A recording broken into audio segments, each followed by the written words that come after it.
Episode 1 of Red Eye Season 2 begins on the RAF Samson D300, which is a new prototype for a transport plane, and it's flying over the Atlantic Ocean. The pilots on board receive word that there's a Russian submarine nearby and need to be on the lookout. Unfortunately, chaos hits and the plane is struck, crashing into the water below. We then jump forward 18 months later and cut in at the US Embassy in London. Madeleine Delaney is now the MI5 Director General, but there's some tension with Russia though, given 64 Russian officials have been dismissed. Delaney is convinced that 20 of them were spies and is taking absolutely no chances here. The general thinking is that this could well be linked to that plane crash we saw during the opening moments of the chapter. Now, the general idea is that a Russian submarine shot the plane down while taking part in exercises in the North Atlantic Ocean. Regardless of blame though, there's undeniable tension between the two nations. Brody is in the process of organising traffic, relegated to the job of security detail at the embassy for the arrival of the US ambassador. The security detail here are doing constant sweeps to make sure the place is tight and don't undermine Britain's integrity. At Heathrow, a diplomatic courier called David Mills arrives from Washington and is stopped by security. Apparently what's inside his bag can't be opened or x-rayed. He has the paperwork to back it up and the identification too.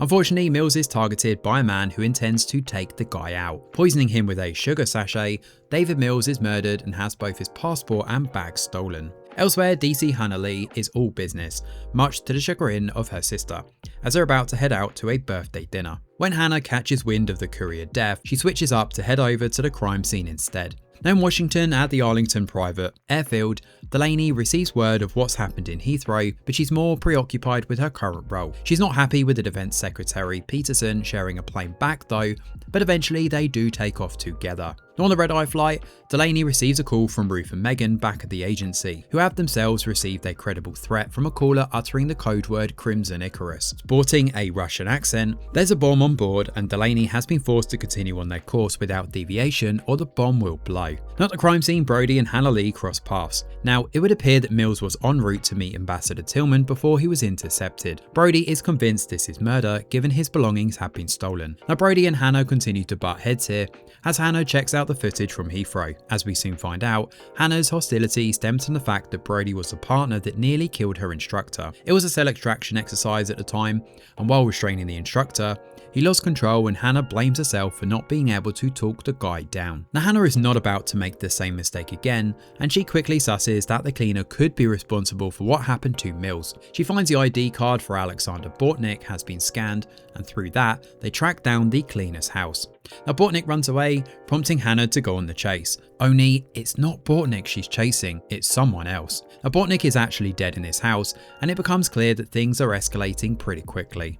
Now while Hannah has Simon check the cameras from Heathrow again, specifically that of at the coffee shop, she's heading for the US Embassy to find out what was in that diplomatic bag. At Tillman's party, Brody remains on high alert as the ambassador prepares to give his speech. Naturally, Hannah shows up and greets Brody once again. She requests an audience with the ambassador, which has to go through CC Redding, who happens to be the Deputy Chief of Mission. It turns out the ambassador isn't too bothered by his diplomatic bag being stolen, given all that was inside is a box of cigars. Now Hannah doesn't buy that it's as simple as a botched hit and thinks there's more to it than that. In fact, she quickly realizes that the contents of the bag are actually irrelevant.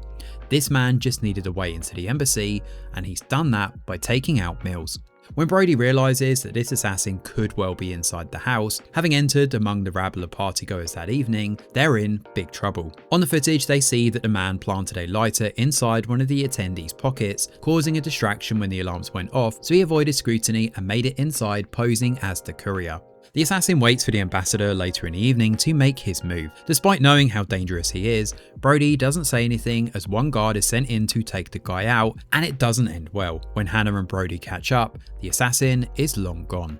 So Red Eye is back, and this time we jump right into a brand new conspiracy. It seems a little too convenient that a bomb threat on board the Red Eye was done so by a Russian, right after a rabble of them were expelled for being spies. I would imagine someone is covering this up, perhaps pretending to be Russian in order to throw them under the bus. This could instead be linked to the US or the Defense Secretary. Again, it's way too early to be pointing fingers though, but the general setup for this season is pretty good. Of course, it's not without its issues given the plot contrivances and the boilerplate, but cliched motivations between Hana and Brody, but there's enough here to whet the appetite. Now, it looks like Delaney and co are stuck with their own Speed-esque plotline in the air, needing to stay about 20,000 feet while also making sure the bomb doesn't blow. I hope the show goes deeper into this, because anyone looking at this and looking at how to disarm that bomb, surely you would just throw it straight out the cockpit window, right? Or at least open the door and take it out with a parachute, speed away, and let the bomb blow in midair, because otherwise it's not really too much of a threat. But again, we're still early days, so I'm sure the series will dive into that and exactly why this hasn't been examined as a way to disarm that bomb. Meanwhile, Brody and Hana are thrust back into the investigative limelight once again, needing to work together despite disliking each other. This sets up a simple but rather effective arc of putting their differences aside for the greater good. Even if, like I said, it is a little bit cliched. Either way, everything here is left wide open for the rest of the season. Thanks for watching, and do let us know your thoughts in the comments below. Smash a like or subscribe to the channel, your support is very much appreciated. I'm Greg Wheeler, and from all of us over here at The Review Geek, we'll see you on the next video.